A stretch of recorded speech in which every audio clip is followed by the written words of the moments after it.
वेदों में वर्णित सरस्वती नदी आज भूमिगत है। वैज्ञानिकों ने सैटेलाइट के माध्यम से इसे खोजा है।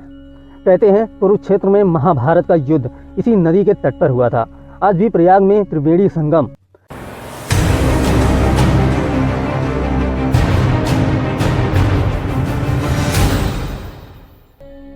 प्रणाम साथियों, आज हम चलेंगे उन पावन धरोहरों की खोज पर जहां धरती स्वर्ग बन जाती है।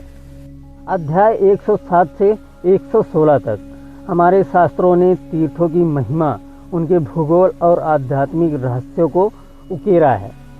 ये स्थान सिर्फ मंदिर या नदियां नहीं, बल्कि जीवन के सूत्र हैं। चलिए इस यात्रा में शामिल हों और जानें कैसे ये तीर्थ हमें मनुष्य से देवता बनने का मार्ग दिखाते हैं। नदियां, देवताओं की धरोहर। पहला, गंगा, मोक्ष की धारा।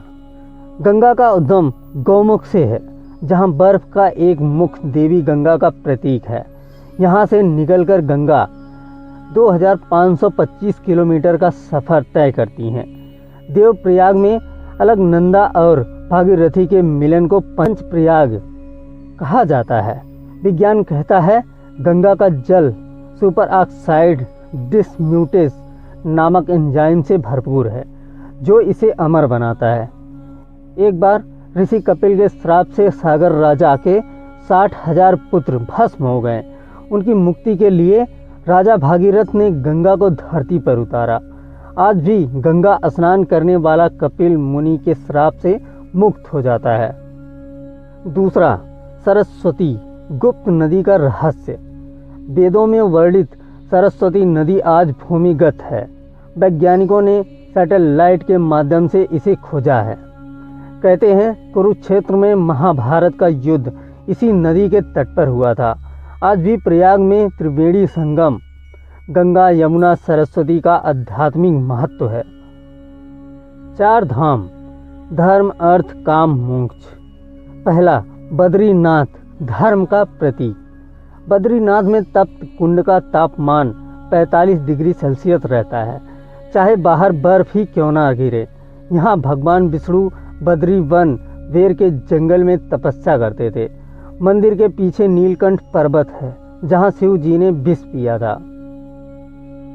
दूसरा, केदारनाथ, अर्थ का संदेश। केदारनाथ मंदिर कटवा पत्थरों से बना है, जो भूकंप रोधी है। यहाँ भैरवनाथ का मंदिर संरक्षक है। कहते हैं केदारनाथ का द्वार खुलते ही 4 धाम यात्रा शुरू हो जाती है। तीसरा, द्वारका, काम ईश्वर की लीला की नगरी। समुद्र की गहराई में द्वारका के 7 शहर डूबे हैं। कृष्ण ने यहाँ 56 द्वारों वाला सोने का नगर बनाया था। आज भी वे द्वारका में कृष्ण का सिंहासन और रुक्मिणी का मंदिर है। चौथा, रामेश्वरम, मोक्ष का द्वार। रामेश्वरम के 22 कुंड 22 वेद मंत्रों से जुड़े हैं। यहाँ स्नान करने के बाद ही शिवलिंग का दर्शन होता है। गंधमादन पर्वत पर हनुमान जी ने संजीवनी बूटी ढूंढी थी। शक्तिपीठ, देवी की कृपा। पहला, कामाख्या मंदिर, रक्त के बजाय फूलों से निकलता है रक्त। कामाख्या मंदिर में देवी का योनि कुंड है। हर साल अंबुबाची मेले के दौरान कुंड से लाल रंग का पानी निकलता है, जिसे देवी का रजस्वला होना माना जाता है। विज्ञान कहता है यहाँ के मिट्टी में क्यूफरिक ऑक्साइड की मात्रा अधिक है, जो पानी को लाल कर देती है। दूसरा, वैष्णो देवी, पहाड़ों में गूंजती देवी की पुकार।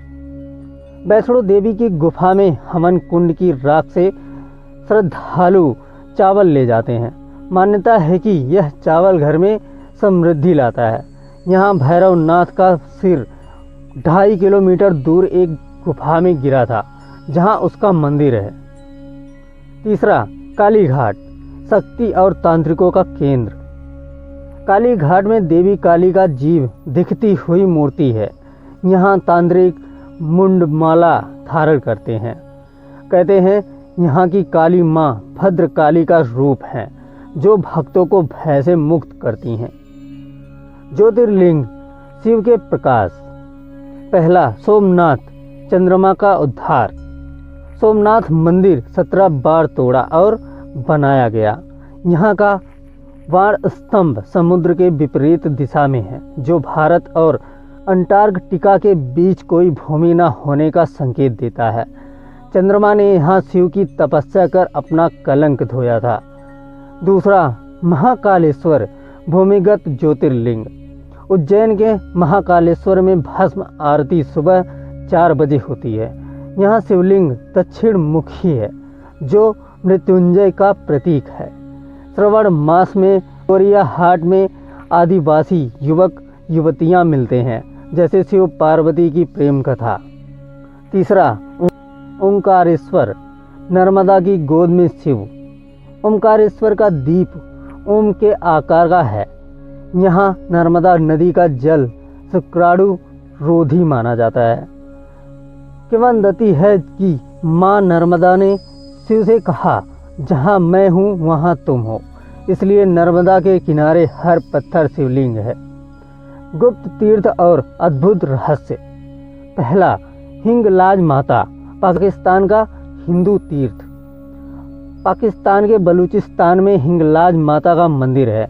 यहाँ देवी सती का ब्रह्मरंध्र सिर गिरा था। मुस्लिम इसे नानी का हज कहते हैं और हिंदू मुस्लिम साथ चलते हैं। यह तीर्थ सांप्रदायिक एकता का प्रतीक है। दूसरा, त्र्यंबकेश्वर नासिक की गोद में। त्र्यंबकेश्वर ज्योतिर्लिंग के पास गोदावरी नदी का उद्गम है। यहाँ सिंधु सागर संगम माना जाता है। कहते हैं गौतम ऋषि ने यहाँ गोदावरी को पृथ्वी से निकाला था। मित्रों, ये तीर्थ हमें सिखाता है कि ईश्वर कण कण में बसता है। चाहे गंगा हो या हिंगलाज, हर स्थल में एक ही शक्ति का वास है। ये यात्राएं हमें स्वयं से मिलाती हैं। Thank you.